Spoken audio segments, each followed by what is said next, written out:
నమస్తే, welcome to Andhraprabha. నేను మనస్విని.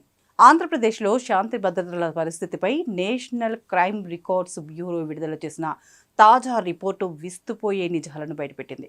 రాష్ట్రంలో నేరాల తీరు మారుతోంది. గతంతో పోలిస్తే మొత్తం కేసులు తగ్గుముఖం పట్టినట్లు కనిపిస్తున్నా కొన్ని విభాగాల్లో హింస తీవ్రత భయంకరంగా పెరగడం ఆందోళన కలిగిస్తోంది. ముఖ్యంగా మహిళల ఆత్మగౌరవానికి భంగం కలిగించే ఘటనల్లో ఏపీ దేశంలోనే నెంబర్ 1 స్థానంలో నిలిచింది. మహారాష్ట్ర, తెలంగాణ వంటి పెద్ద రాష్ట్రాల కంటే మన దగ్గరే ఇటువంటి కేసులు ఎక్కువగా నమోదు కావడం గమనార్హం. కేవలం ఆత్మగౌరవమే కాదు, మహిళల వేధింపుల్లో 3వ స్థానం, ప్రైవేటు వీడియోల చిత్రీకరణలో 4వ స్థానం, అక్రమ రవాణాలో 3వ స్థానంలో నిలిచి మహిళా భద్రతపై ప్రశ్నలు రేకెత్తిస్తోంది.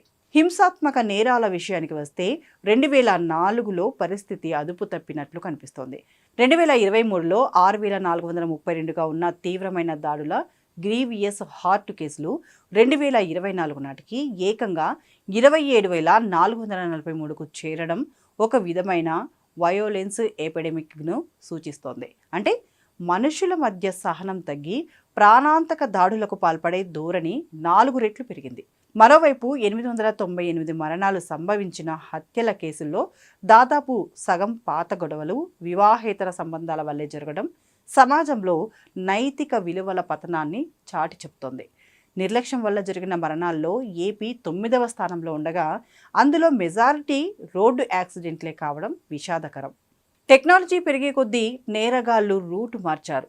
ఆర్థిక నేరాలు తగ్గుతున్నట్లు కనిపిస్తున్నా సైబర్ క్రైమ్స్ మాత్రం రాకెట్ వేగంతో పెరిగాయి. అలాగే జువెనైల్స్ అంటే చిన్నపిల్లలు నేరాల బాట పెట్టడం, వృద్ధులపై దాడులు పెరగడం వంటివి సామాజిక సంక్షోభాన్ని సూచిస్తున్నాయి. ఐపీసీ కేసులు తగ్గినప్పటికీ లోకల్ బాడీ చట్టాల కింద కేసులు పెరగడం చూస్తుంటే వ్యవస్థలో మార్పులు వస్తున్నాయని అర్థమవుతుంది. మొత్తానికి రాష్ట్రంలో నేరాల సంఖ్యాపరంగా తగ్గుతున్న హింస తీవ్రత, మహిళలపై జరుగుతున్న అరాచకాలు మాత్రం ఏపీని దేశం ముందు తలదించుకునేలా చేస్తున్నాయి.